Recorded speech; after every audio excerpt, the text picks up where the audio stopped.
everybody, my name is MetalMusicMan. And I'm Professor Lex. And this is episode 31. 32? 33. Oh, fuck. 32? I'll never pull this up to know right away.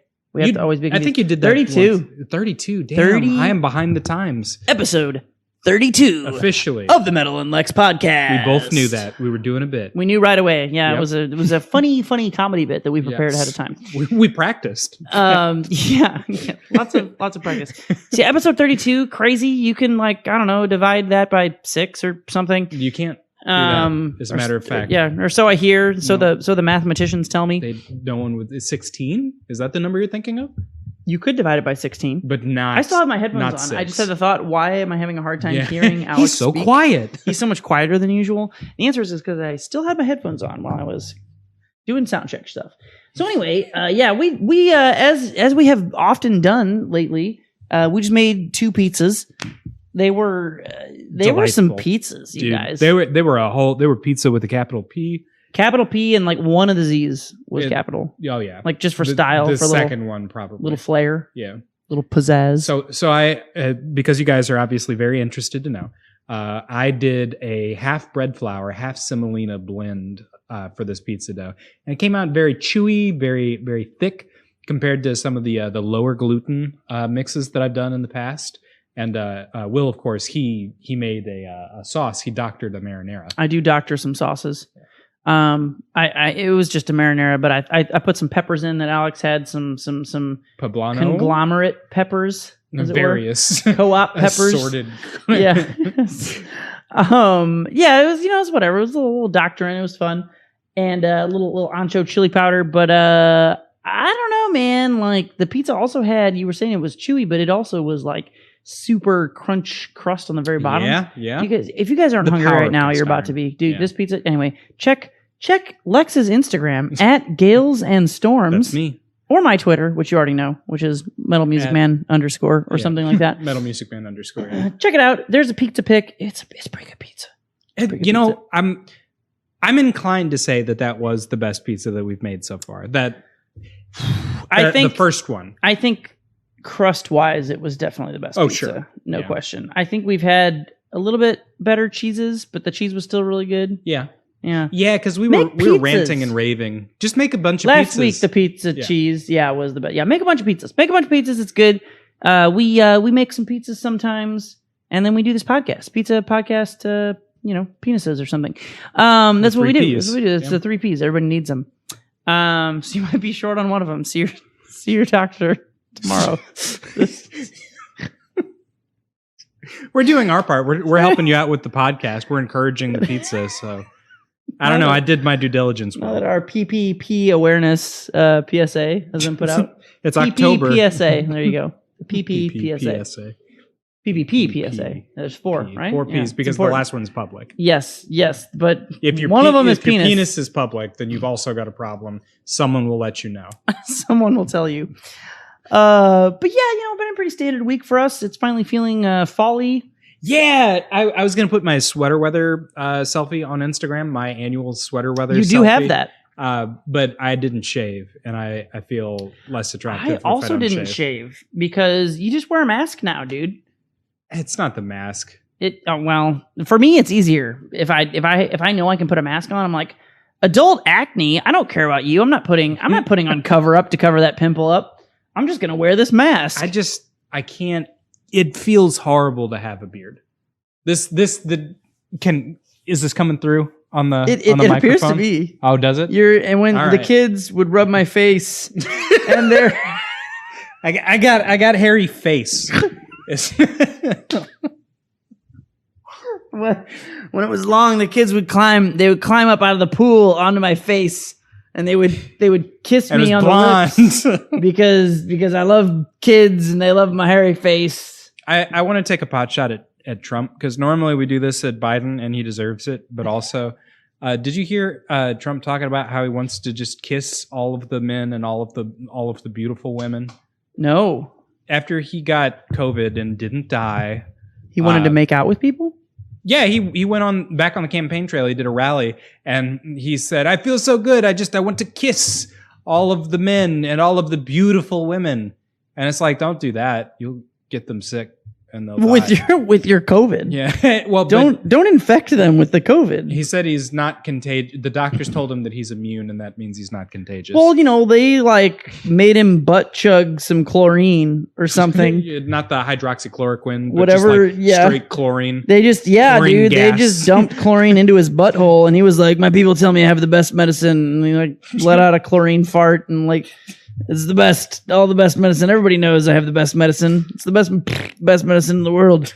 Anyway, I don't have COVID anymore. Just a little gas, no big deal. Chlorine gas, deadly actually. If you inhale it, the chlorine gas. I'm pretty sure it's a war crime. I've been told. Yeah, I've been told actually the Geneva Convention. Actually, we don't even care about the Geneva Convention. We're America. So anyway, telling us more and more. But COVID doesn't matter. So I feel like I just did a pretty good Trump ramble there. Yeah. That was pretty on good. Brand. I was texting Jeff earlier today, and now I'm going to take my pot shot back at Biden.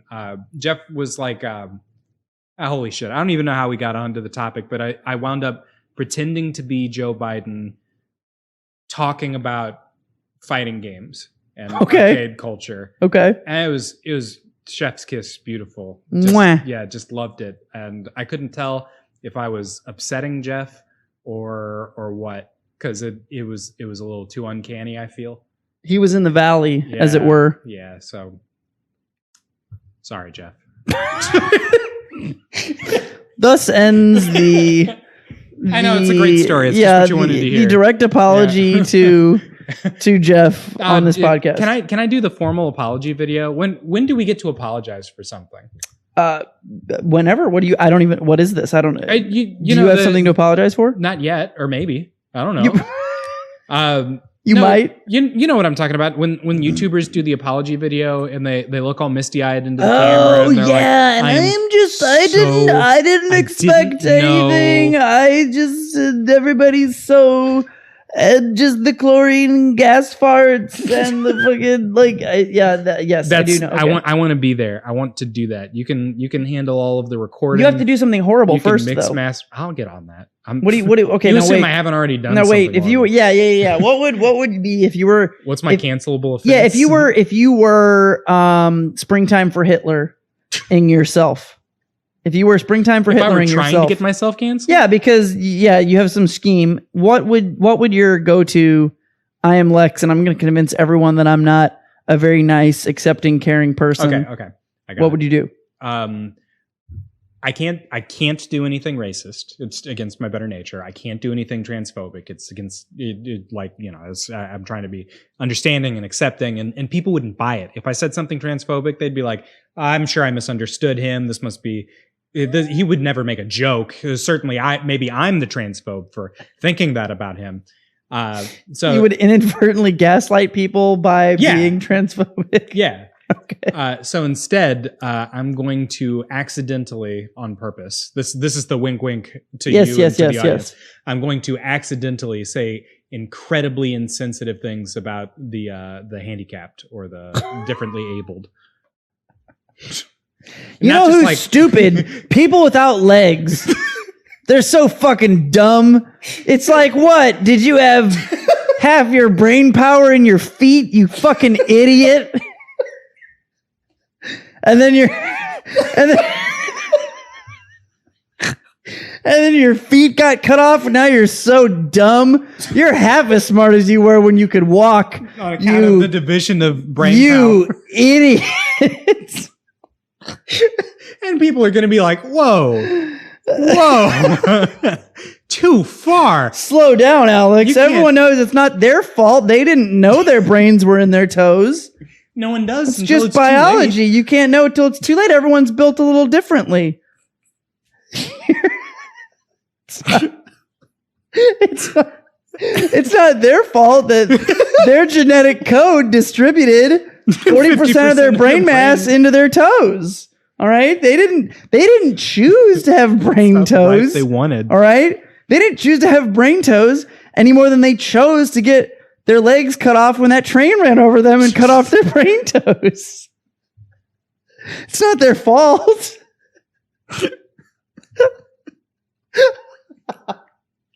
So anyway, it's good to know that I'm going to come out and I'm going to apologize for the no matter what you do, I will make it worse, and you will never be canceled by virtue of being within my vicinity. You're a lightning rod. Yes. I will take that bolt for you, Professor Lex. Christ. Oh my God. So anyway, enough about brain toes. But this week we're going to talk about developers and their relationship with the community, the people they develop for, but more specifically, people who have some brain toes left. The people the people who maybe know about the game. So the community developer relationship as it pertains to, not like, I'm not talking about your average Joe Schmo necessarily as much, but like, your theory crafters, your labbers. That's kind of where we're going to go. So what brought this topic up is a game that you all hate hearing about, which is the World of Warcraft. Was that like the World of Tomorrow? The World of... something like that. There's gold in those hills of Azeroth in the World of Warcraft. I know Futurama, but I haven't seen all of it. It's the first episode. I know there's a sad puppy episode. You're thinking of Jurassic Bark? What? Jurassic Bark is the name. That's the name of the episode. That's the sad one. I didn't hear Bark. I just heard Park, and I was You're thinking of Jurassic Park. You're thinking of Jurassic Park, and I was like, I really don't remember the Michael Crichton novel. I don't remember a dog. Yeah, I remember Jeff Goldblum being obnoxiously sexy the entire movie, and then damn his eyes. Yeah, damn that sexy man. That dude, by the way, is still an enigma of sort. He is both. Jeff Goldblum is the least and most straight person I've ever seen at all times. He's like a chaotic particle or something, where he's he exists in both dimensions simultaneously. He is. That's a quantum. He's particle. He's a quantum. He is quantum sexual. Yeah. Yes. He's quantum sexual. That dude. Anyway, so Jeff Goldblum, I don't know, penises, things, 90s, Triceratops poop. Anyway, developers and game relations, World of Warcraft recently, I think today or maybe late yesterday, there was like a thread on Twitter that got linked around. There are two of them, but the gist of this, if you've been keeping up with this podcast, is that the WoW devs are kind of dumb. The new expansion hopefully is going to be good. The last expansion was ass. And the expansion before that is like the best thing they've ever done. And so the devs just really don't know what they're doing. They're like really hit or miss. They're bad. If I can interject, just so I can follow along at home, the best one that they've ever done is Mists of Pandaria, right? No, most people think it's Legion, which is now. So the current expansion is Battle for Azeroth. The one before that is Legion. So Legion came out in 2016. Yes. So Legion came out in 2016.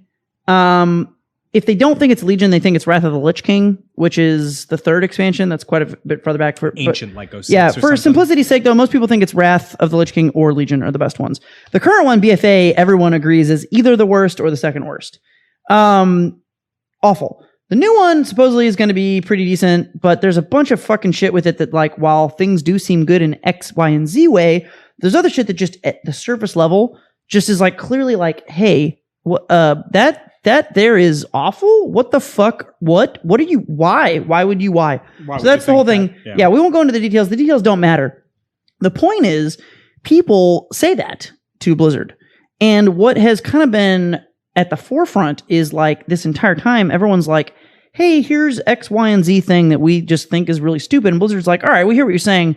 But also, fuck you with a smile on our face because we know and you don't, and everything's fine, and we promise it's going to be good. That's why we're called the developers, and you're called not the developers. Kind of, sort of, and I could go on about my personal take because I do think it's a lot less simple than this. I mean, there's a lot of stuff that I think is that bad and actually isn't, and reasons, but that's not really the point. So we'll just keep it simple like that. But what this brought up is like we've been for I don't know, almost a year now. We've known they're developing this new expansion. There's people in the beta. Even if you don't have beta access, you know somebody who has beta access, or you know a streamer who has beta access, so you're able to like keep up along with like the development process. There's all this shit that people are just like, hey, why don't you just do this? This would make sense. We kind of think we know what you're trying to do. Maybe just do this instead, or maybe change it. We don't need you to do exactly what we think, but like here's like some feedback, and they just like either ignore it, Or even like more ridiculous, there's shit that like just is absolutely horrible. And they're like, what are you doing? This was like cool and fun before, and now it's just awful. Why?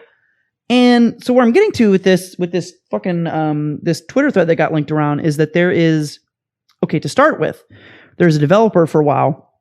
I forget their name, but they made some tweet. I think they're like the lead. I think they're the lead systems designer or a senior systems designer. So if they aren't like the very number one systems designer person, they're like in the top echelon of the few people who are like the heads of systems design, which systems is, you know, everything. It's just how everything basically works, you know, combat, fucking quests, you know, everything, whatever. So this person makes a tweet and they're like, oh man, it's really hard to like take feedback when everything that you like do gets ruined from getting to the masses by these like 1% theory crafters who, as soon as you put out like, hey, here's a new talent or a new feature, as soon as you put that out, these theory crafters are immediately just like, hey, based on what we know, because they put this out, this, and this are the best thing. This is dog shit. There'll be no reason to pick it, blah. And the developer person is like, that's bullshit because they're ruining everyone's fun because we can't even get valid feedback because as soon as we put it out, these fucking try-hard sweat lord sweaters. Sweaty. They sweat. I just learned about this, so I'm going to use it. Thanks, Pharaoh. They're sweaty. They're sweating. And they're ruining I can't. And so now all the people that would love my game because my game would be so good, they just can't love it because these fucking sweaters have blah. It's so bad. So they make this like whiny cry tweet that it obviously wasn't in as poor of taste as I'm making it sound like right now, but I mean, it pretty much. You captured the essence. I'm hyperbolizing for comedic effect, obviously, but like, I mean, if it weren't there, you couldn't hyperbolize. Yeah, it's there. Yeah, it's there. So they make this post, and everybody's like, okay, whatever, fucking bleh. And then this one person who I guess used to be like the manager of the Death Knight class Discord and was at one time like a very, I guess, like prominent beta tester during the Mists of Pandaria era. Wow. They were like, hey, which this kind of pissed me off because it's stupid and attention seeking and dramatic, but they're like, I will no longer be silent. That's like tweet one. And I'm like, okay, or tweet one. Love it. I'm like, oh, yeah. I'm in it. I'm this already is me. This is me jizzing in my hand. Like he's pantomiming. You guys can't see, but it is very rude. It's very crass. It's a bit much. It's a bit masturbatorial. So that was kind of whatever. But then they actually did go into some good detail on shit. And so they were like, okay, thing one, everybody's like always been suspect that there are, quote, secret WoW forums that only like certain people are invited to because the WoW developers don't interact on the normal forums as much as you would expect. And that's even considering, I mean, to be fair, there are just a lot of people that post a bunch of dumb bullshit on the forums. But one of the main downsides to like Blizzard is that they've lost a lot of employees to bullshit corporate things over the last couple of years. And one of the biggest things they've cut is community managers. They used to have literally like 3 for each class, then like general overall community managers and like specific community managers for PvP versus other things. They used to be so good. I mean, this is a Tales all this time. I don't need to give this backstory. Everybody knows Blizzard used to be the shit. They used to be fucking awesome, and now they are dog shit. Everybody knows that. Activision. So, yeah, good old Activision fucking ruining everything. So anyway, so this person is like, cool story. Those things were real. I was in them. Here are a bunch of screenshots from the Mist of Pandaria era when I was in them, and that they existed. And then they were like, yeah, these forums were pretty cool at first. Like, we would post things, people would theorycraft. It was like everybody kind of posted their things. Sometimes developers would agree or disagree, but they would always like kind of like take what we said and understand it and make a point of like blah blah blah blah blah. And a lot of people do really like Mist. It's generally not in like the guaranteed number one spot like the other two are, but most people, if they don't like Wrath or Legion, like Mists, and most people who like Wrath and Legion like Myst secondarily or tertiarily. I actually never played Mysts. I quit for 5 years, but that's usually the next big one. And so a lot of people did like Mists of Pandaria. And apparently this is when a lot of that started, and it led into like some of the things that they did in that era. And anyway, long story short, eventually the developer who was all about this like forum to talk to the theory crafters in the community directly, and who like would be in there like encouraging discourse and like whatever, they left. It's Ghostcrawler. Surprise, surprise, if you know anything about WoW lore. Nothing. So Ghostcrawler was a lead WoW dev for a really long time, and that was like his handle. He was a ghost. That wasn't his given name? He was a ghost crab. Okay. But he left, and I think he works for League of Legends for Riot now. And I think he has for like 6 or 7 years. Okay. So this is like 2013, 2014. So that guy left, and they were like, literally when that dude left, who they didn't name, but everybody knows who it is, they were like, everything just went to shit. All the devs like quit responding as quickly, which would have actually been preferable to how it got to, which apparently they were like, all the devs just responded like really condescendingly, shittily. To every little thing. And there's this, oh my God, dude, there's this, hang on. I actually have to pull this up so you can hear how like fucking it's not even, okay, it is, yeah, yes, it is condescending, but more than it's condescending, it is like, they're just sniffing their own fucking farts, like so hard. It's so ridiculous. So there's 2 of them. Is this the one? Yes. So somebody was bringing up something about Mythic Rating, which there are problems with Mythic Rating. There are things that are good and bad about it. I'm not like trying to simplify that level of the issue. Yeah. Because there are a lot of things I don't like about Mythic Rating, the way the game is designed with the focus on it, Not the point. The point is, listen to this fucking post. So somebody brings up presumably some sort of semi-valid critique. Yeah, some sort of critique about something about Mythic Rating. And so this is a blue post. And for those of you who don't know, for World of Warcraft, the people who work for Blizzard on the official WoW forums are always a very icy blue colored text. And so it's very like, oh, I got a blue like the blues, blue responses, whatever. That's what this is. So it's a blue post from some developer. Okay, so somebody says like, things about Mythic Rating, feedback. This is a screenshot of this. This is the developer. Part of why I'm skeptical is the Mythic Rating theorycraft community is, to a first order approximation, a huge social engine whose raison d'etre, or however you say that, d'etre. How do you say it? French me. Raison d'etre. Raison d'etre.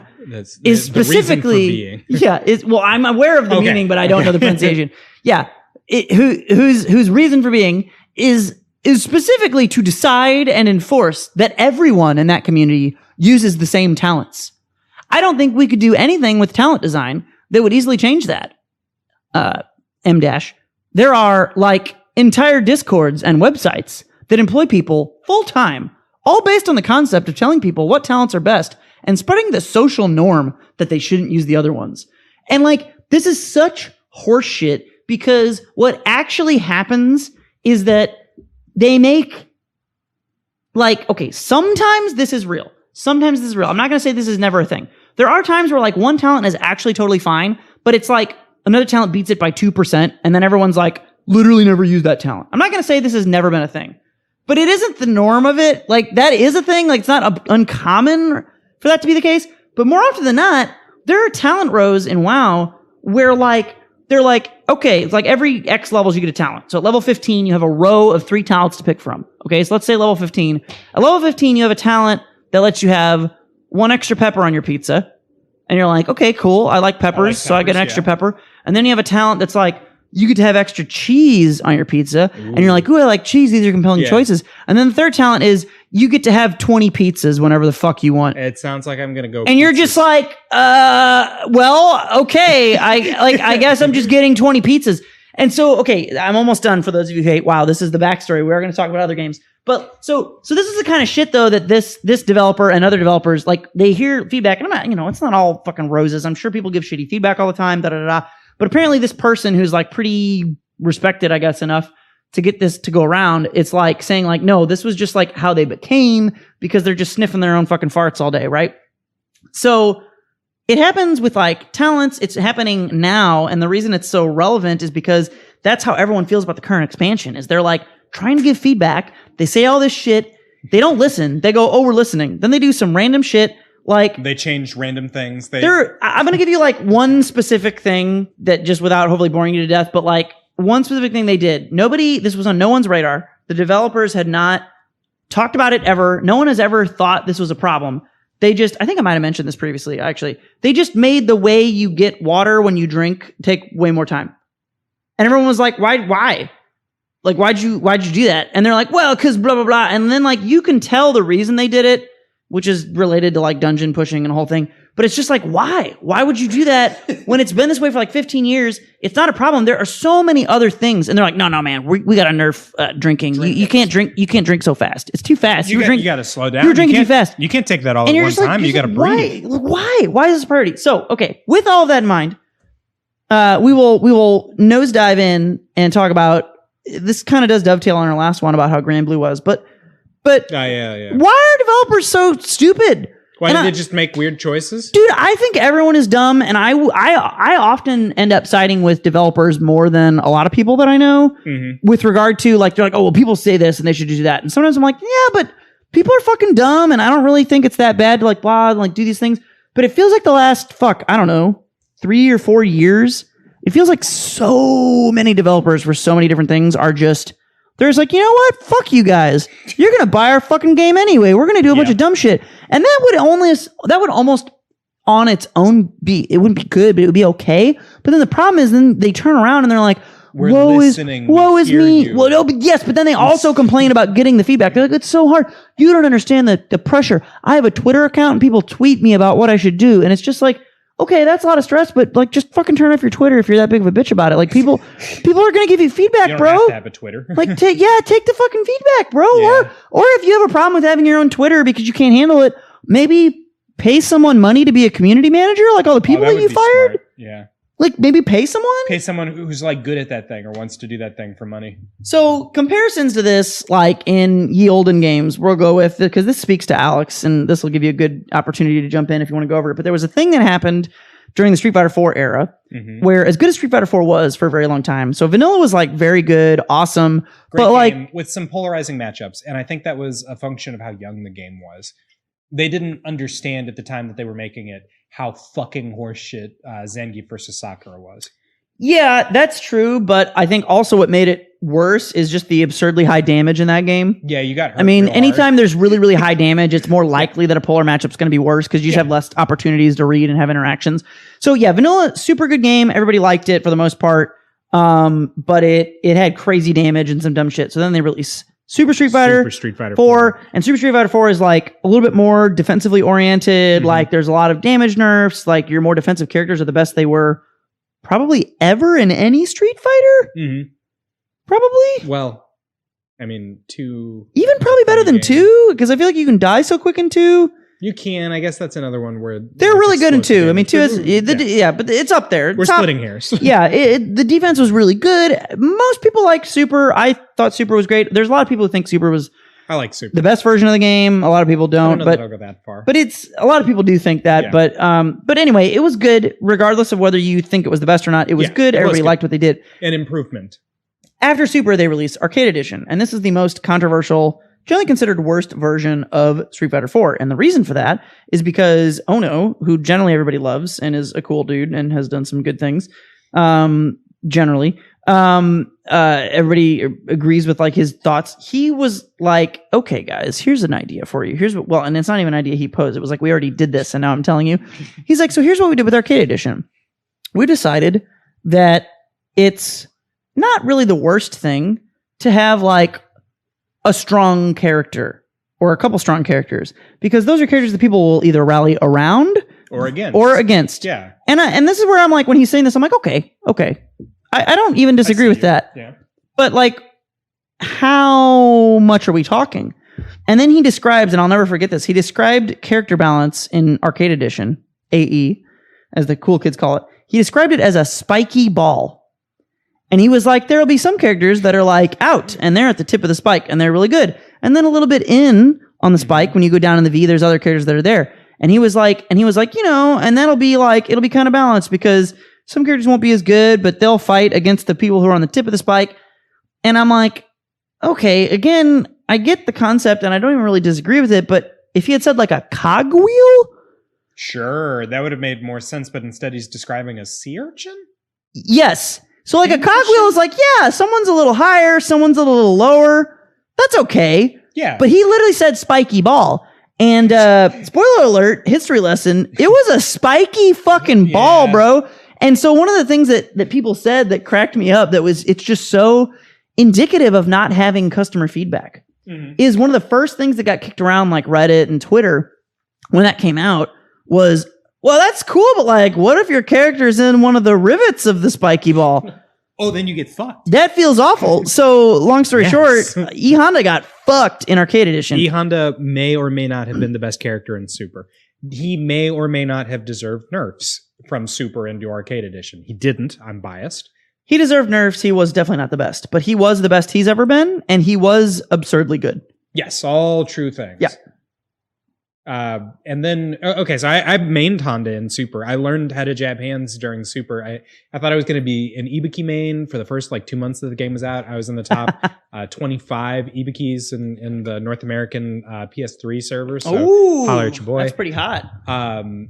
But then like I figured out how to do jab hands and I was like, oh, I mean, my spirit. I think that's why jab hands is as hard as it is because if it were any easier, as soon as everyone or anyone figured out how to do it, they would have been gone. That's all they would do. I'm proof positive of that theory. You weird savant, you. So I enjoyed playing Super Street Fighter 4, and when Arcade Edition came out, I actually waffled a lot and leaned hard into Marvel, and I think it stunted my Street Fighter emotional growth up until Ultra, because they made anything that Honda had that was good, bad, and they horrible. fucked him so much harder than he had any reason to be fucked. I played Gin. Yeah. I picked up Gin instead. It was bad. So, and you know why that's extra sad, though, is because, in my opinion, Arcade Edition 2012, which is so they released Arcade Edition in 2011, and it was so bad that they were like, well, we didn't have plans for this, but yeah, we know so this is going back to the more positive side of this conversation, which we'll get to. They got the feedback and they did listen, and they did de-spike the ball. And like, yeah, Yoon was still crazy good, but he wasn't like fucking Brawl Meta Knight or whatever the fuck. And E Honda was still not a great character, but he was actually playable, you know? Horseshit. Yeah, I mean, I would put Oni in the same boat because Oni only existed for the first time in plain AE, and he was, in my opinion, unplayable. Sure, because they broke a lot of his essential tools. Yeah, or they never worked to begin with. Yeah, they just didn't. I mean, there was shit that, again, I won't bore with details, but there was shit that just clearly was supposed to occur, and you would do it, and it would just like not occur, and you'd be like, oh, okay, well, why would I even, like, worse than even like Ganon in Ultimate, because Ganon in Ultimate, like, he has things that don't work, but for the most part, a cohesive he functions, he's just bad. Oni like didn't function properly. Like, you would hit buttons that like you'd be like, oh, this button's probably for this, and then you would do it and like it would just be like randomly it would work or not work because reasons. So Oni got a lot of those same fixes in 2012. So 2012 was really good, Ultra's really good. But point being, like I feel like sometimes developers just like they kind of decide to do a thing and they don't really ask for enough feedback, but then sometimes they listen and it's good. And I think dovetailing off of our last conversation about Grand Blue, I feel like it's doing the same shit. I mean, here we are in the year 2020. Weird things without caring. And I played a fair bit of Grand Blue versus Pharaoh the other day. Probably, I don't know, it was like 3-4 days ago. We played, we were both out of beers. We might have to do a beer refill and edit that out or leave it in a minute here. But yeah, point being, I played it and I adjusted to the jump height shit that we talked about. Yeah. Or the jump length, I guess I should say. It's stupid that you had to adjust to it. But it's fine now. I'm used to it. But I'll tell you what is fucking stupid is the entire character of Blyle. Oh yeah? I haven't even looked at the trailer. I haven't touched that game. No one talks to me. So I wanna be clear. I do not think Blyle is the dumbest character that's ever existed, even in Grand Blue. I still think Fairy's dumber. I still think Gran and Cat, before this current patch, when they were at the height of their stupid, S+, were dumber. I still think Lancelot was dumber, like full on dumber. So I don't like, and okay, lest we not speak of Charlotta, because that is the dumbest character. She's just, I like her whole vibe. You're the worst. You're the worst. I like her aesthetic. She's short, but she jumps real high. And she's got like a real big sword. It's impractical, the size of that sword and where her center of gravity is. Because her solar plexus has just got to be so low to the ground. And the sword, she flips it up. She's got a lot of wrist strength, man. I hate you so much. I played tennis yesterday with my dad, and he was worst. showing me how to put topspin on the ball, and it's all wrist action. It's all skill, and it's hard. And I felt it in my wrist. You feel it when you play her. The tennis racket is so light. And the sword she holds must be just so. You're heavier. just so big brained, real big wrists, and she's so God, Jesus. The kids would use my big sword. They would climb up on my holy ladder, and then they would slam down and be unpunishable. So a lot of stupid. So and there's a difference where I'm going with this. There's a difference between characters that are dumb, and very good, and characters that are, very dumb but not as good. And so with that out of the way, Blyle is definitively, demonstrably, unequivocally the best character in the game right now. Wow. I still don't think he's as dumb as some of the other characters have been with regards to that lead. Sure, but currently? But here's why he's dumber. Okay, he's not as dumb overall. I'm not saying he's the most frustrating. I don't even hate fighting against him, but it's frustrating because all the shit that he has is shit that they intentionally, this patch, tried to get rid of from other characters, or tried to nerf. Does he have absurd corner carry? Yes. Does he do a lot of damage? He does really crazy damage. He has, how they nerfed Gran and Kat's fireballs significantly? Yeah. So he has this fireball that okay. It's probably the best fireball in the game overall, first of all. It is slightly worse as a traditional fireball when it's EX'd than Gran and Kat's were before they were nerfed, because it hits 2 or 3 times. Mm-hmm. Okay, it hits 2 times, I guess, EX. And then the third hit is like a delay where where a normal fireball would stop and disappear, it holds in midair and it spins around and is a persistent hitbox. Oh, good. But so there's a delay on that, which means in a fireball war, sometimes you can get through that and hit him before that happens, and then it doesn't happen. But most of the time in a fireball war, it has, for whatever reason, it's not like he's not Sakura. The fireball starts up quick, it travels fast. Most of the time, 90% of the time, it's just a really good normal fireball. But then even without spending meter to get the multi-hit thing I was just talking about, he can spin it in place no matter what. So it's not even though you're thinking okay, to me this is like Street Fighter 4 Sakura, where you're I knock someone down, and I put the fireball out, and the fireball has really good recovery such that she can't fireball war very well because she's got all this startup on her fireball to where it's hard for her to get the fireball out in time and really win a fireball war without severely outplaying her opponent. But when she knocks you down, she can do a meaty fireball on your wake up, and that allows her to get additional pressure. So Blyle can do that. And it's just as good or better than what Sakura does, because this stupid thing spins on you during your wake up. But what's fucking dumb is that it has so much spin time that he can just do it while you're standing and it does the same fucking thing. So you could do just 5B into it or whatever? Yeah. So if you just are block stringing someone, you can just be fireball spin move. Now you're in jail. And yes. And then they're in jail and they have to eat a mix up. Not a good crazy mix up, but a mix up. Yeah, they have to eat pressure. And okay, there's a delay between when it spins and when it comes out. So yes, you can technically dragon punch through it, but the problem is he can also not spin it and do a non-spin fireball, and that doesn't have a delay. So he just fireballs you like a normal person, and then whenever you're fuck, fireball pressure, he's spin, and you're just fuck, and then he can just mix it up so well.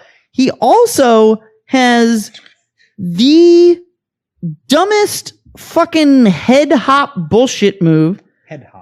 So they just nerfed this patch for whatever reason, because apparently Zeta was too good. Her pogo stick doesn't cross up now after the first hit or something. Aww. I know, which is weird, because it's why does that character even exist? That's her existence. That's literally the entire character's purpose, is do that pogo stick move. Because right.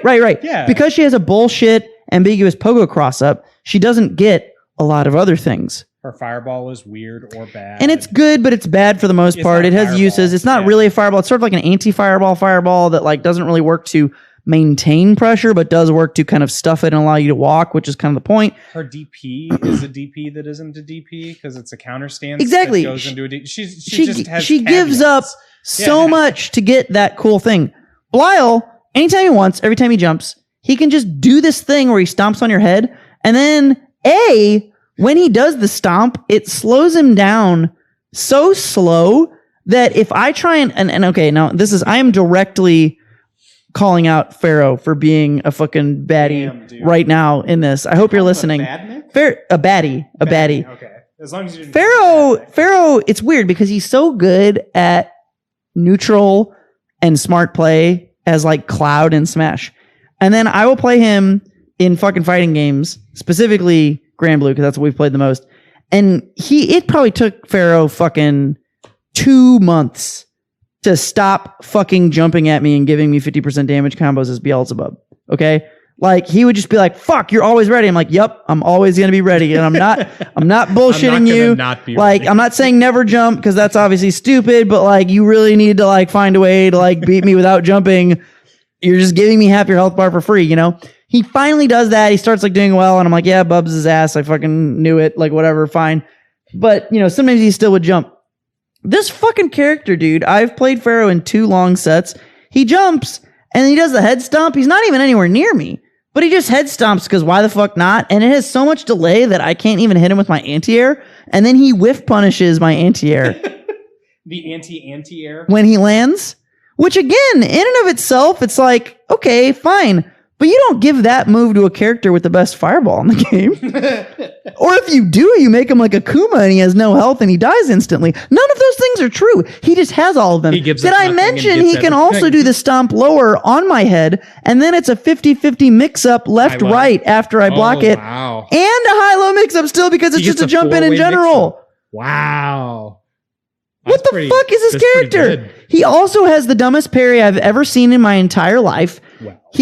And okay, I'm going to preface that it actually isn't. It's the second dumbest because Joker and Smash Ultimate exists, which is the dumbest parry ever. Both Rebels Guard and Tetrakarn are both bullshit. Shout outs to Hylian, you're a fucking piece of shit, and that character's broken. Makarakarn, we're fuck cool with. Tetrakarn, no, they're fucking both. No? They're both. I'm just gonna say Tetrakarn because I'm not gonna say the whole name. Totally different spells. They're both awful. Play Persona. Look at the hitbox and tell me that shit's not. It doesn't make any fucking sense. That shit is so stupid. That's the dumbest parry in any game ever existed. But second to that, this Blyle parry is so fucking stupid because he walks forward at this like really slow, leisurely pace, and he puts his hands in the air like, oh, I'm so cool. But if you do anything to him during that, he parries you. And the reason it's stupid is because it goes on so much longer than you expect it to. And you could just throw him. I get it. Like, but it's just a dumb move because it's like, why does he go so far? And the reason the far is stupid, because wait, there's more, is that sometimes he fucks up the parry on like, because his inputs like overlap. He tries to do like a DP and he accidentally gets parry because he read like the side you were on wrong, and he gets parry. And this is, I think, the biggest thing I hate about this character is how much the character does that clearly the player is not doing intentionally, but his options are just so good. It's like, I meant to DP. Oh, I forgot to DP. Oops, I'll parry. But then they just walk the other way. Okay? And they just leave. They just leave. Power walk but away. If you hit them during that, they parry you, even from behind. Even from behind. You shouldn't be able to parry backwards. And the parry, I'm not done yet. In a 2D, I agree, but I'm not done yet. There's more. So then he walks away, right? And you're like, oh, fuck this fucking character. I know I just baited a DP that he fucked up. So the DP didn't come out. And he got this bullshit parry where he's walking away from me. So he's just going to walk away from me after I land. So he's both A, either out of range of my sweep, or B, he's still parrying so that if I sweep him, he parries, right? Mm-hmm. So then you're like, okay, I'll let him walk and I'll throw a fireball to punish the parry. Okay. But his parry isn't a parry. Oh. When you hit him with the parry, he doesn't attack. He jumps at you. And so... Yes, are you starting to see a pattern? So he walks away in a parry animation. And you're like, oh, you didn't mean to parry, but fuck you. You fucker, yeah, you got you. throw Right a there, one fireball. The fireball hits him. It activates the parry, and he jumps on you and gets damage and a knockdown.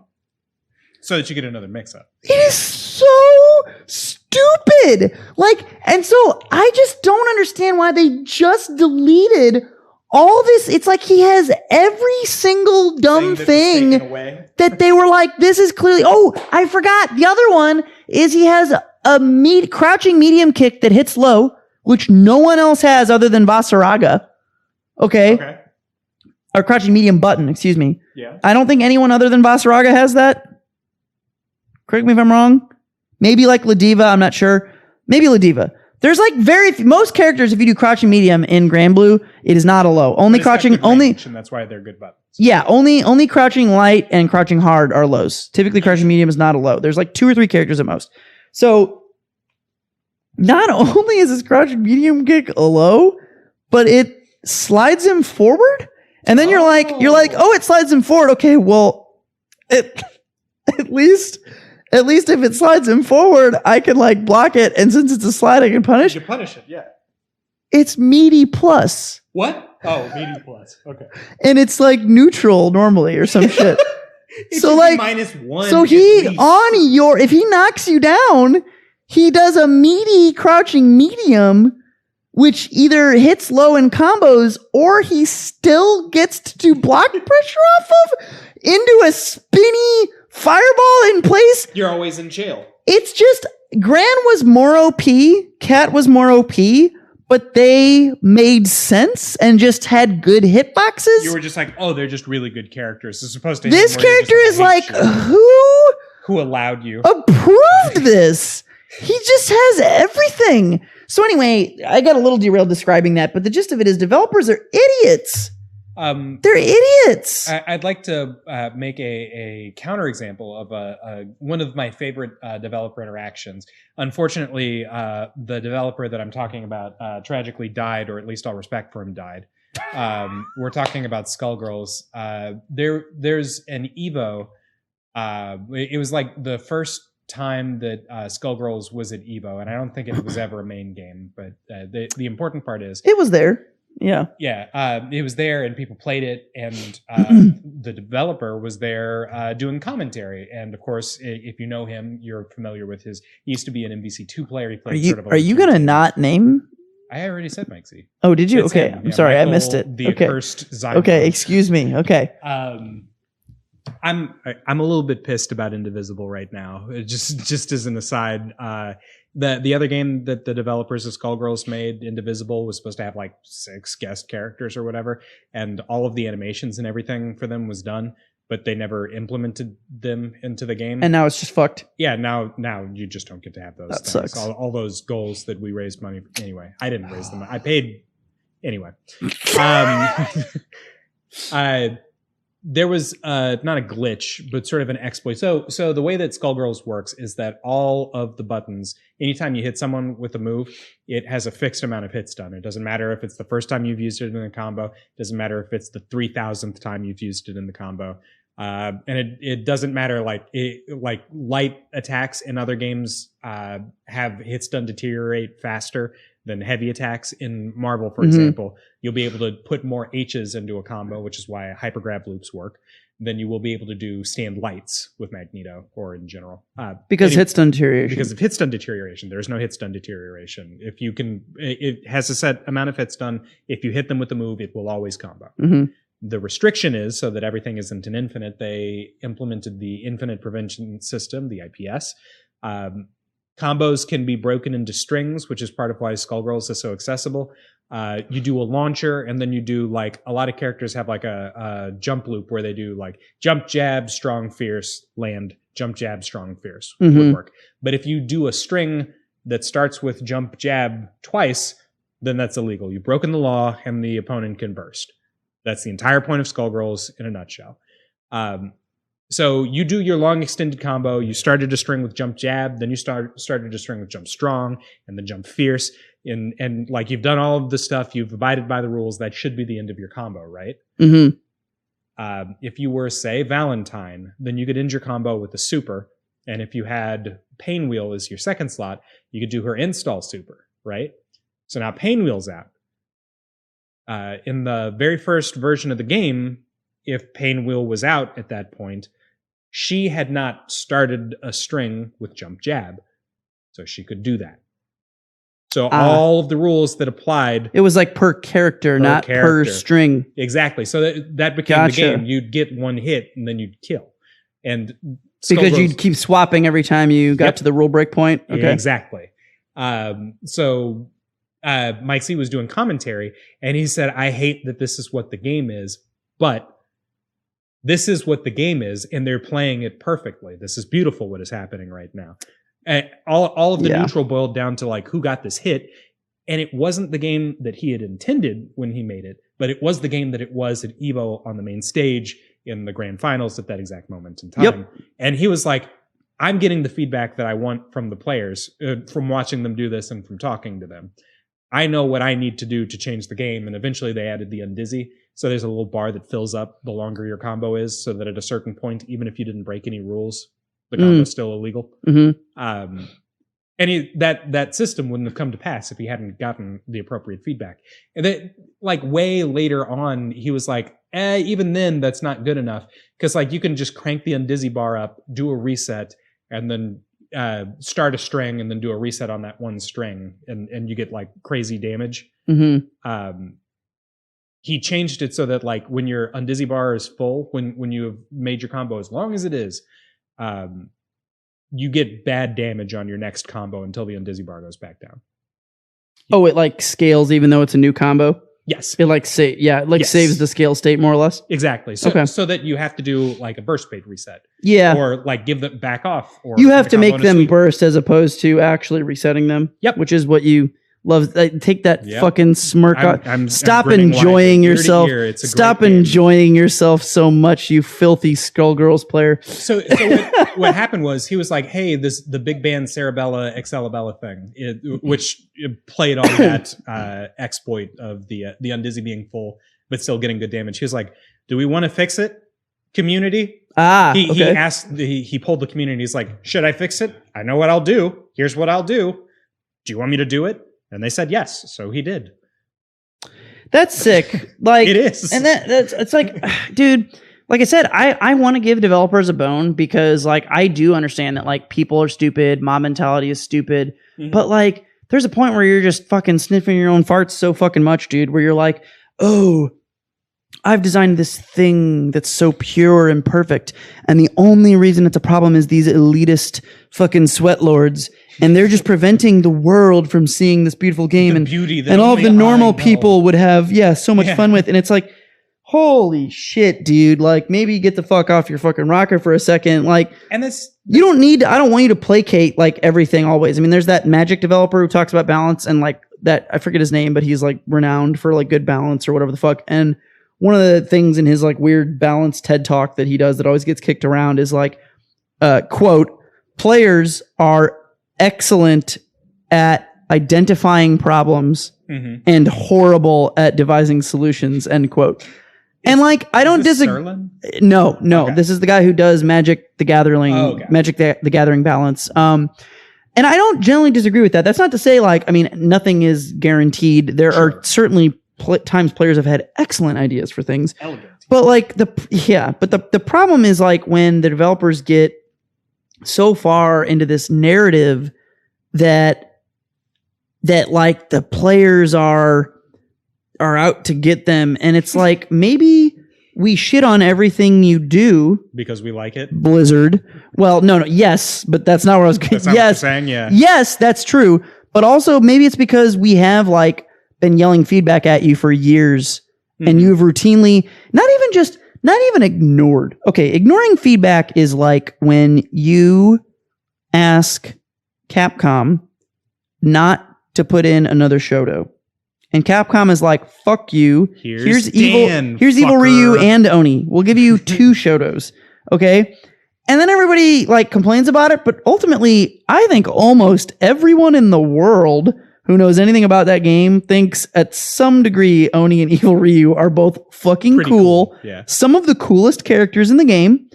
And that's like, okay, fine. Sometimes like you just gotta be like, dude, shut the fuck up. No, like we know what we're doing.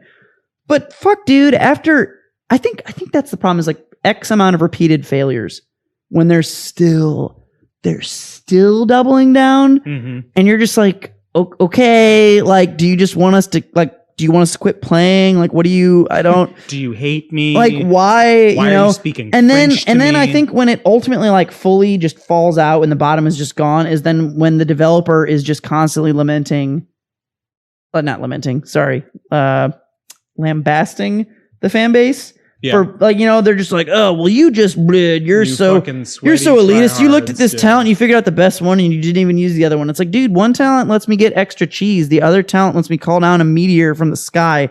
I'm never picking cheese talent. Why like, would I? Yeah. Cheese does no damage. Meteors, like, pretty damaging. Yeah. So like, God, dude, I don't know. And so anyway, players are stupid. I think there are lots of, we didn't spend as much time talking about it because it's less fun to praise than it is to bitch, but like there are plenty of instances of developers like ignoring things and doing things the right way, and I think I think you could look at I don't think we have enough time to open up into a whole nother section, but I think you could look at a lot of what Smash Ultimate has done where people are like, oh, we really want wave dashing back or something.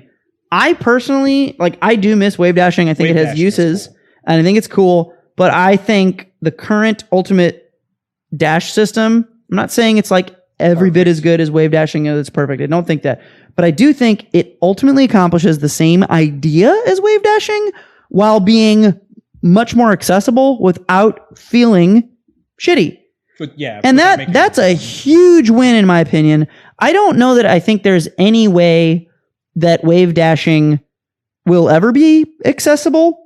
And so to me, that's almost a separate question. Like it's like that you start with the first question, which is like, how do we make movement fun, exciting, and not extremely hard to do?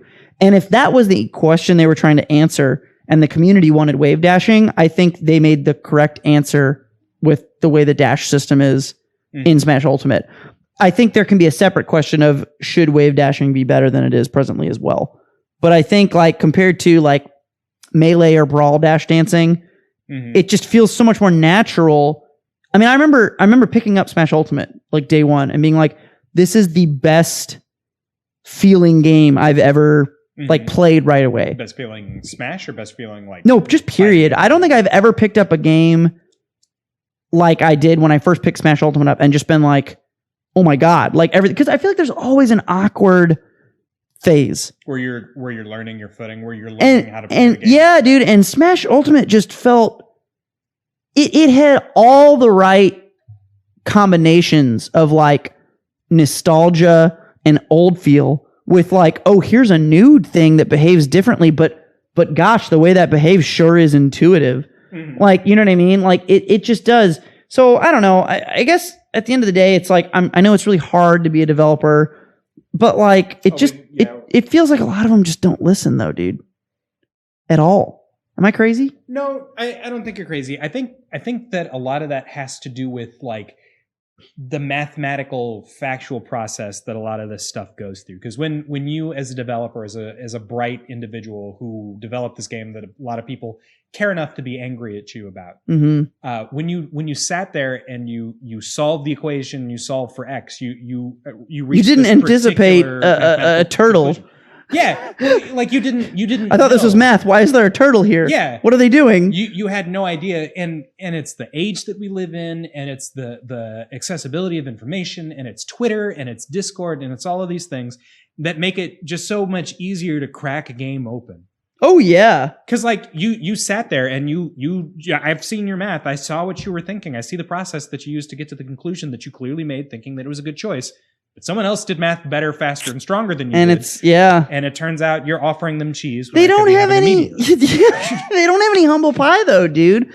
That's the problem. You can't. Why can't the developer have humble pie? Because you sat there and you put all of this effort into coming up to this solution. But dude, it wasn't an opinion or an idea that you had. That'd be like if fucking somebody told me, like, I mean, I could use like UFD. There have been times, where I've like been like, no, fuck you, I won't do that. But there have been other times where people are like, what if you did blah? Wouldn't that be cool? Like, I don't know, hitboxes being able to be turned off and on versus just always being there, or like dark mode or some things like that. There's things that like, and then there's other things people have asked me for. I'm just like, yeah, no, I'm not gonna fucking do that. Like, but if there were like all these people in my community and they were all asking for me to make like, please make dark mode. make all the things that are yellow, make them blue instead, please, because here's reasons.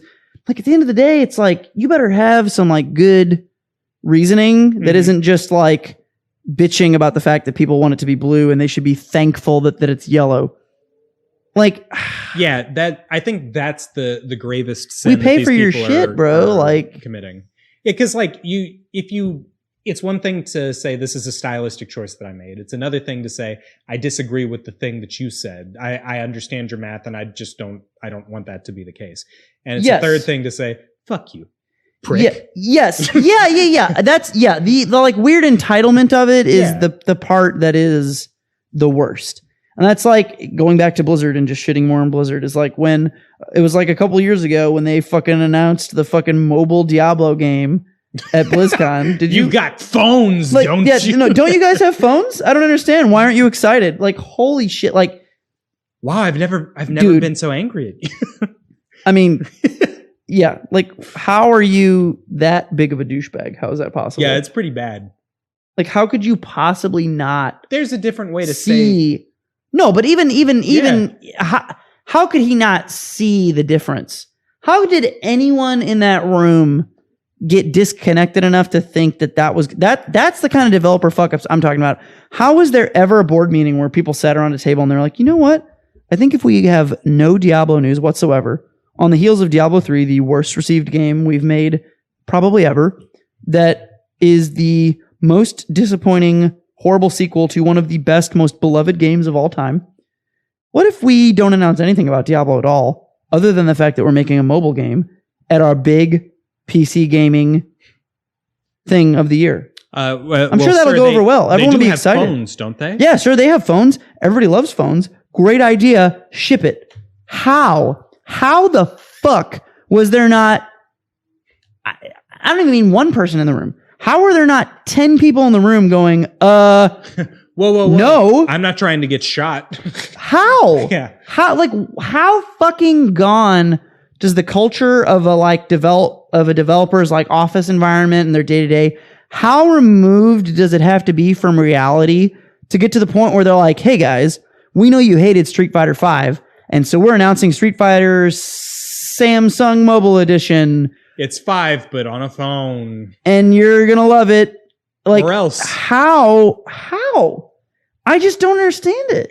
You got to, though. There's an easy, elegant solution to this, as there are all things. Their raison d'etre, you'll find, is the dollar sign.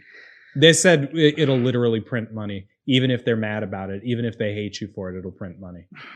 And they were like, oh, word. I guess. Yeah. It just doesn't. But the thing is that it doesn't print as much money as it used to. For the amount of for the cost of production, yeah, it does.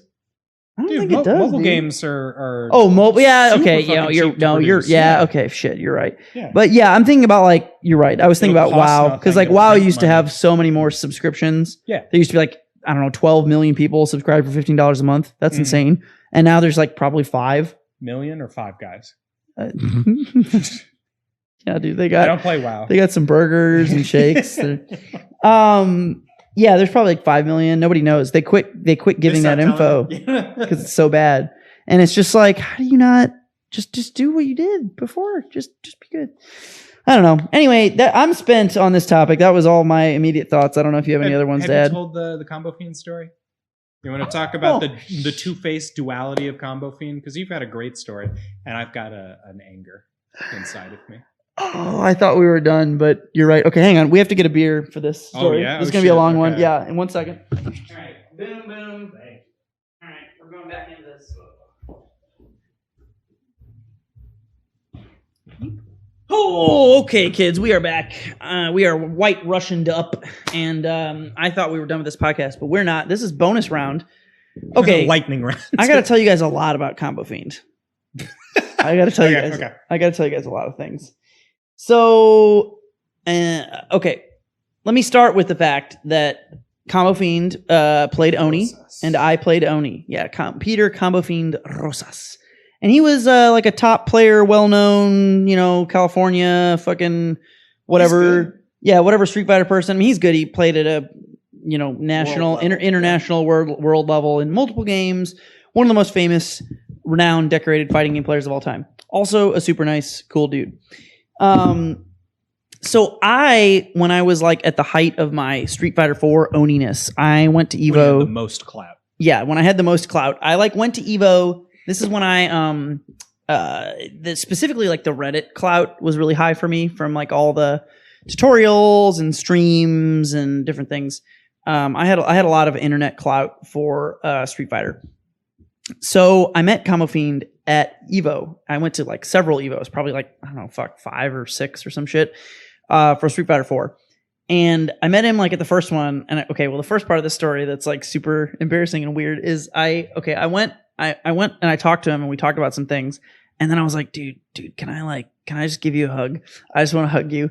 And it was really it was really awkward in retrospect. I think I don't think it's as awkward as it probably sounds like it is now. Like he was like, sure, man, everything's good. Like it wasn't like that weird, but like, I remember like looking back on it, I was like, I wish I had I was like, well, I mean, I'm not above asking for a hug, but it was too soon. I needed like another interaction with him. I needed like, you know what I mean? Like we needed a bit, or maybe like a realer anyway, it was definitely it wasn't like crazy bad, but it was definitely like a bit soon. It was a bit soon. You were fangirling. It's okay. I fangirled him pretty hard. I fangirled him pretty hard, dude. Same thing to Mike Ross, except I couldn't ask him for a hug because I was paralyzed with fear. So Combo Fiend, I met him. This is like one of the early Evos. Like this is maybe the first or second Evo I went to. And I met him and we chatted and I was like, yeah, he's cool. And so this is, I think, this was before he was, I think, working for Capcom. Yeah, because if he was still competing, he wasn't working for Capcom. He had to retire. I think this was like the first like early, like he was probably in talks or something at that time. So then like I forget what we chatted about. We talked about Oni and cool shit. And he was like, oh, here's some shit you can do. And I was like, oh, that's fucking sick. Like, I play Oni. I fucking think he's like the coolest character ever. Like fucking, we like talked about some Oni stuff and whatever. It was fine. So then there was like next year probably where I had gone back and this is when he was working for Capcom. Mm-hmm. And I had seen him and I was like, yo, Combo Fiend, what's up? Like we talked like a little bit before and I was like, how you doing? And he was like, oh, I know you. You're MetalMan Mike. And I was like, that's close enough. And he like remembered me because I had tweeted him like a couple times on like Twitter. Yeah. And I had done like a couple like Oni videos that were on like Shoryuken or things. So he like vaguely did remember me. And I was like, holy shit, I can't believe you remembered me. Like, yay, again, once upon a time I was relevant. You're a Cloutmeister. It's weird. Yeah, it's just weird how irrelevant we are these days. But I was. Thank you for lumping me in there. Yeah, well you were never relevant. Yeah. Is that No, go back. would you have preferred? Yeah. So then I talked to him and he was like, oh man, like we're working on, it was like when they were working on Ultra. Okay. Mm-hmm. And he was telling me all this shit about, cause we were talking about downloaded the Matrix and he was telling me all this shit they were working on with like Oni. And I was like, dude, his fucking step kick whiffs on fucking Elena and it fucking whiffs on like Rolento. I made a whole tweet about it. Maybe you saw it. He's like, oh yeah, we fixed that. I'm like, oh my God, yes. Like, thank God.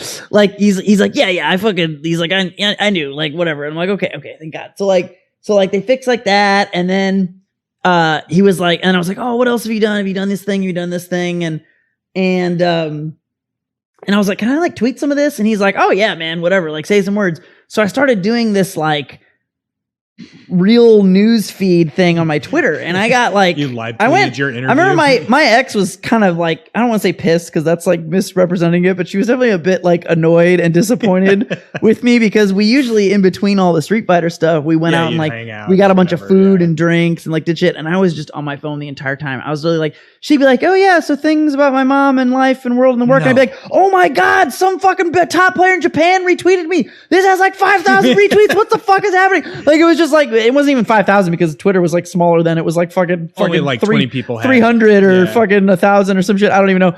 But like all this like Street Fighter 4 news that, well, not even really news. It was like Oni changes that I was having. And so then that same year, I had talked to Kamofine about this, and it had like, sorry, I mixed up two parts. So I had like some of the Oni stuff go like semi-viral. This is what happened. And so then I had talked to him early, and then later in the tournament, like the next day or the day after, Capcom did a panel, and I had already talked to him for like an hour, and he was like, oh yeah, we changed Oni's ultra input. He can FADC, sure you can unblock. He was like telling me all this shit. And that's what I had been like tweeting about Oni. So then we go to the panel, and like I'm starting to get like this pickup of like tweets and things. And I started live tweeting the panel for the ultra changes. And I don't want to brag, I've done some things in my life, but this is one other really cool thing that I've done that nobody fucking remembers or knows. But I was literally the number one source for all of that news the day it happened. This is before, like, they didn't live stream it. They were not planning to upload it to their archive. So I recorded it on my phone. You can go to my YouTube channel. It's one of my like top it's one of my like top 15 videos. It's got like 100,000 views or some shit. I don't remember. Maybe it's less. I don't remember, but it's a lot. But it's like Street Fighter 4 update panel. You can watch it. And I'm just fucking recording it on my shitty like fucking Nexus 5 cell phone or whatever the fuck it was. And it's like, and nobody knew, but this is like, they announced Relento. They announced like, yes, this is why I mixed these up, because this is a little before what I was just talking about. So, sorry, I'm mixing up my time frames. I apologize. But I had talked to him before this about other things. And we had like somewhat of a rapport.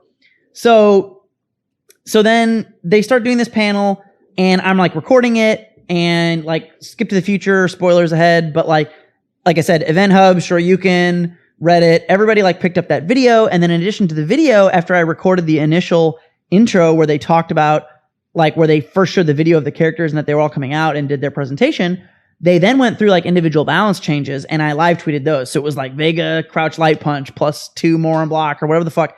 And that's when it was like getting super picked up by like everybody like around the world. Numbers guy. I was like the source for that. I don't know why now there's all these media outlets that cover it. But for some reason, nobody was doing it. It was a room full of... It was a different time. It was a different time. But it was a room full of like 150 people or however many they could fit in this room. And I was just, I guess, either A, the only person who did it, or B, the person who did it best, or C, the only person who had internet to upload it because I had unlimited data on my phone. The only person with unlimited data. Yeah. I don't know, but I was the only one who did it, and it just went nuts. Okay, so then he knew after that, like, kind of who I was because I had been tweeting that. So that's when I talked to him more about specifics, was like after that about certain things. And he was like, yeah, I know you, you're Metal Man Mike. And I was like, yeah, that's close, but whatever, that's fine. So then, okay, this is we're building up here. So then over the next like year, because this is like the first year Ultra had come out, over the next year or 2 years even, I would like kind of randomly talk. I never like, I wasn't like DMing him. We weren't like best buddies or anything like that. I'm not. Yeah, like, you guys got matching tattoos. No, I'm not trying to be weird. Like he didn't, like I was not personal friends with Kamofine or anything like that. But he like kind of knew who I was, and every once in a while, if he was somewhere on a Twitter thing or something, I could like say a thing, and he might like, he would like respond or like it or retweet it or whatever the fuck. And like we had like a little back and forth. And I don't think I was too weird other than hugging him the one time. I don't think I was too weird. Hug. Yeah, I don't think I was too weird other than that. Like we had like kind of like he kind of knew. And so they had done like other updates, and I saw him again like another year. And there was a point where like this is when he was much more known after Ultra released. He was already a top player and popular, but he was like known by everybody as like the guy who rebalanced Ultra and did Ultra so well and made the balance of Ultra so good. And I remember I asked him like some questions at the panel where you wait in line, and I asked him like 3 years in a row I was in line asking him questions. And like one of the questions was about like offensive, defensive balance in Ultra versus Super and like how they balance it out. And he gave this answer to me, and I gave him like this question. He gave me this answer that was like, it was about like, you know, how like they basically did want the defensive characters to be a little bit worse than the offensive characters, because like ideally if the defensive characters are just better, then it's just like pure turtling and that's less fun to watch. But if the defensive characters are just a little bit worse than the offensive characters, like no, then they've got to try. And if they're better, they're still going to outplay them and win. But like the game's a little more interesting to watch for everybody. There's more happening. But they were like very explicit. They were like, but we don't want defense to be bad. Like that's hype. Sure. They're like lame as hype, you know? That reminds me, when they were talking about things they were changing at one point, At one point I was like, whatever you do, just please, if you give Oni FADC on block, I was like, Combo Fiend. And he goes, we're giving him that. And I was like, oh my God, thank you. First of all, A. B, please don't nerf the chip damage on EX Ryuk. And he's like, oh, absolutely not. That shit is hype. And I was like, fuck yes. Like, thank you. So like, again, we had like similar thoughts. Okay. So that's kind of like it. So where I'm going with this is I gave him that question and he answered about like the offense defense. And that got put again on like, it was in like article-y things where like, my girlfriend recorded that sequence of like me and a couple other people asking questions, and we uploaded that, and that got passed around on the news feed. So now that you have all the context, Street Fighter 5 comes out, and there's one more thing. Combo Fiend was on the Excellent Adventures of Gutex and Mike Ross, and they were doing online battles, and I joined the lobby, and he's on it, and Combo Fiend wasn't up. And he was like, oh, let me go next. I know this dude. So it's MetalMusicMan 04, right? And he's like, this dude plays Oni. And he's like, you know, Oni Ditto him? He's like, yeah, I'm going to fucking Oni Ditto him. So we do this Oni Ditto, and it's just first to one or whatever it is. And it was like 1-1. And I just want to let it be known that I did the online things. I did well. Okay. I beat him like a good real round with like, you know, stuff. And then I feel like I had a good chance to beat him the last round, and he fucking hit me with the fucking bullshit Hail Mary EX overhead stomp that's punishable on block, that I had enough health to block, and if I had blocked it, would have punished him and killed him. And he did EX overhead stomp and killed me. So anyway, so that was fun as fuck. So that was cool. That was another fun thing. But so fast forward, Street Fighter 5 comes out, and he's talking about Street Fighter 5, like at one of them. And I'm like, okay, cool. This is cool. Whatever. Like I'm at Evo again. I'm like tweeting things. It wasn't like as popular, but like, I had like, cause he would go there for panels, and I would find him, and I would like wait in line, and he would be like, okay, you're like patient, and I know you. And he would like sidebar me after, which to me, I'm like, is even better. Like I'd way rather fucking sidebar you after the fucking event. So, and I talked to Matt Dahlgren quite a bit too. And, oh God, I forgot. So this is just good context. It's not really related, but it's good. It happened at the same time. Matt Dahlgren is the guy who, if you remember, he had like spiky blonde hair. And he was like the guy who was very big early in Street Fighter and was like the big community face of like Cross Tekken. You don't remember him at all? No. He is the reason Cross Assault existed, the TV show. Oh, okay. Do you remember that? I remember the TV show. I don't remember him. Okay. So you would probably know him if you saw him, because he was on the mic every episode talking about introducing things. Cool story. Matt Dahlgren is Matt DZ from the Smash community. Oh, right. Matt DZ hosted the first Smash Fest tournaments that like ever existed. Mm-hmm. Matt DZ is like responsible for like the whole East Coast Melee scene. Matt DZ coined the term sex kick. Wow. That's one that's in the common vernacular. And I did not know he was a smasher. I talked to him for like an hour, him and Combo Fiend this year. This was the year Cross Tekken came out. So this is before 5. This is like the year before 5 or some shit. I talked to him and Combo Fiend for like an hour after a panel. And Matt DZ, I talked to him this whole time. I'm a smasher. I had no idea he was a smasher. So just let it be known that we exist. We few fighting game and Smash people. By game. And when I talked, by gamers. What I talked to Matt DZ about that I will never forget is I remember talking to him about Cross Tekken. This was after, it wasn't when it came out. It was right when it died. Because they released Ultra after Cross Tekken. Yeah. So I talked to him about Cross Tekken because I was like, dude, Cross Tekken, what a fucking great game. And he's like, I know, it was like the best thing I ever did in my entire career. I was proud of everything. And then he was like, and then it was also the worst thing I've ever done. And everyone hated it, and I'll never live it down. And he was like, it was so humanizing. He was like, I hate so much, and he was like trying to laugh it off. But I could like I'm in pain. Dude, and I literally was like, dude, I forget what I said exactly, but I was like, dude, I get it. That game, you need a hug? That game was cool as fuck. Like, good job. The gems were shit. Everybody knows it. But like, honestly, every other part of it was, and he's like, dude, Cross Assault. And I was building esports. No. And it was a whole thing. I think he was until Aris. No, he was. Did Aris things. And then there was the sexual But, harassment. but anyway, happy times. So fucking, yeah. So that all was a thing. That was a crazy sidebar. Yeah, he's a smasher. So wild. So anyway, fast forward to a Street Fighter V panel. And it's the first Street Fighter V panel. I talk to him, we hang out, and we talk about things, and I'm like excited for Street Fighter V. It's great. Okay. We go back, or was it the first year? Maybe it was another. I think it was during beta 1. And then it was like, one was like during beta when the beta had been out or something. My timelines are a little fuzzy. The gist of this is accurate. But at any rate, at some point, I go back to Evo again.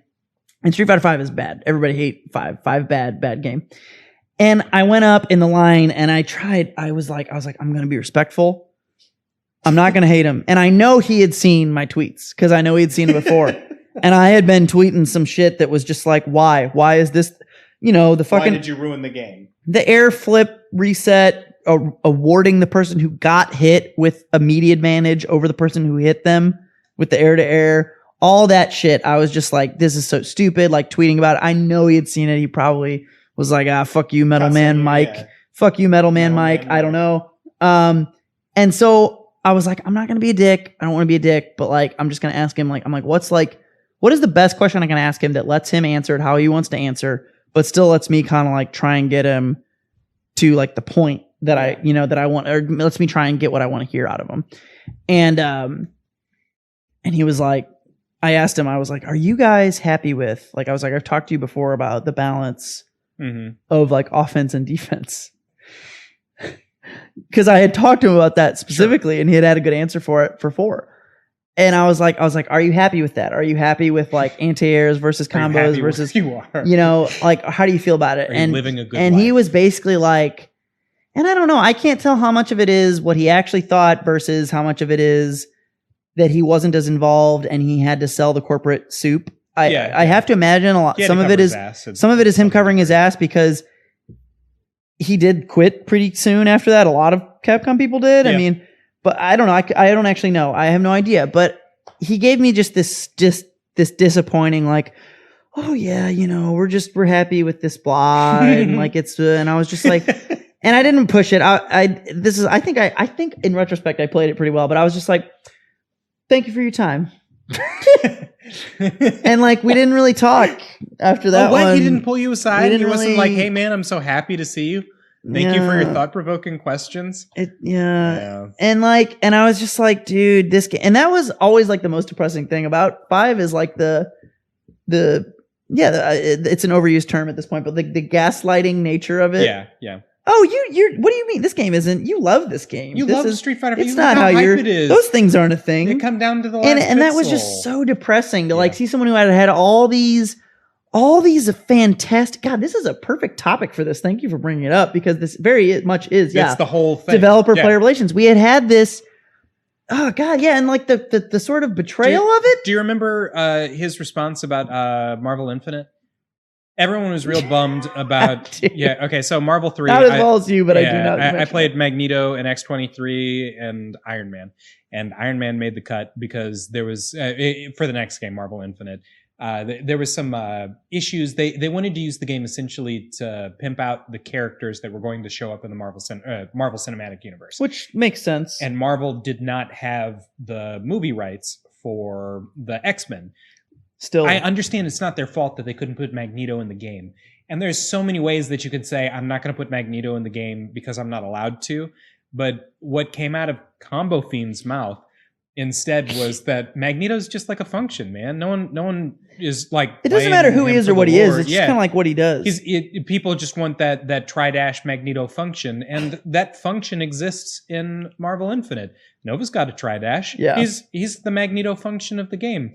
And everyone was really pissed because Magneto in Marvel 3 and Marvel 2 is his own character, almost like separate and unique from the comics and everything. What you just said is exactly how I feel about Smash characters.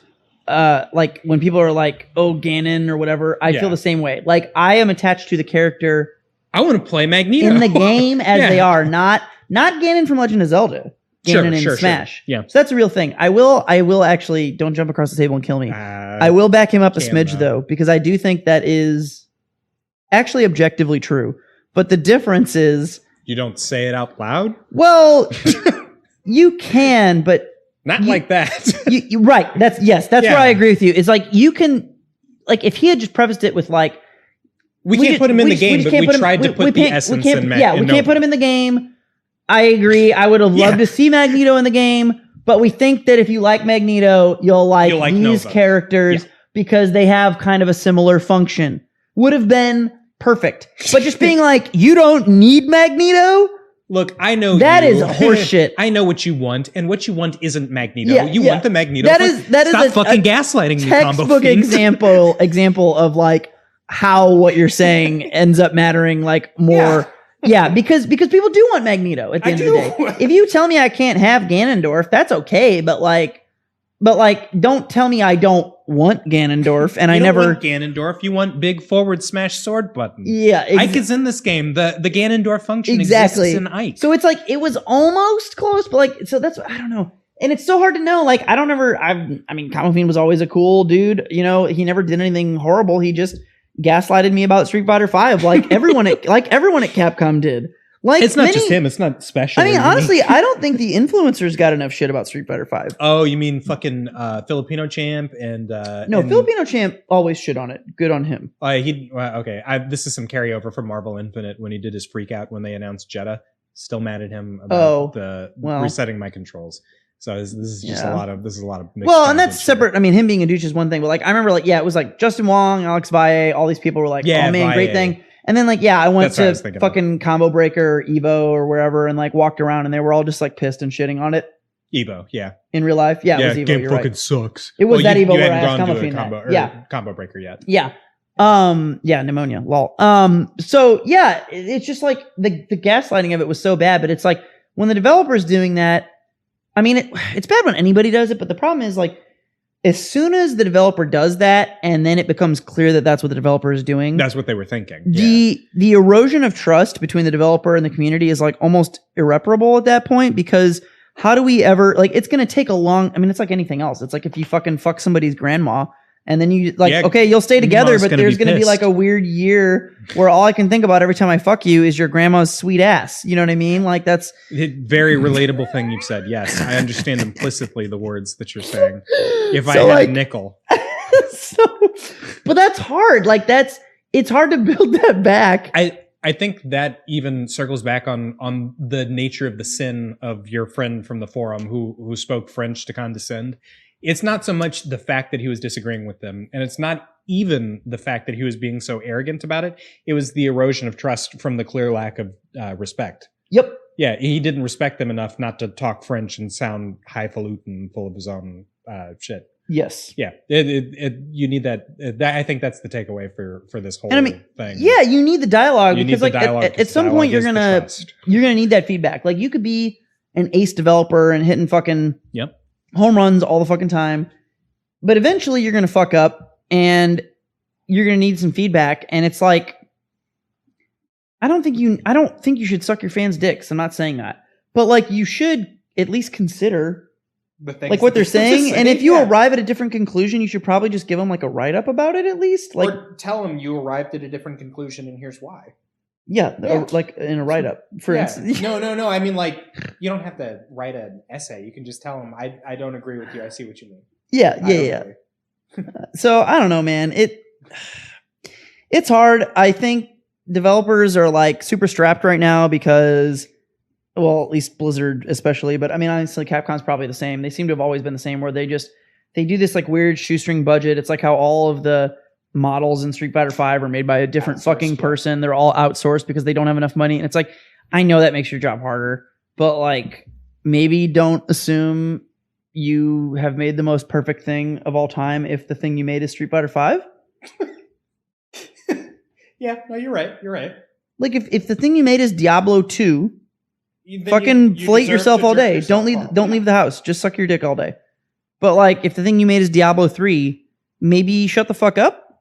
Or at least listen before you talk again. Like, yeah, like, and like, you don't, I have a hard time. Maybe that's part of it. I have a hard time though believing anybody could be delusional enough to make Diablo 3 and be like, I don't understand why the masses don't like it. Yeah, why they don't. Why they it's just not been flated. you know what? It's all these douches in the masses. They're convincing everyone. Yeah, This game is no different. Tryhards. There are no differences between Diablo 3 and Diablo 2 other than that people are douchebags and choose not to like it. Like that is so far up your own ass. Yep. Yeah. All right. Anyway, that was an extra bit Lex pulled us into. I don't Sorry. regret anything. Don't apologize. I take it back. I'm not sorry. This is not the apology video. That's right. Jesus. But this has been a podcast, and we'll catch you guys next time. I've been MetalMusicMan. And I've been Professor Lex. And we will see yous. Bye.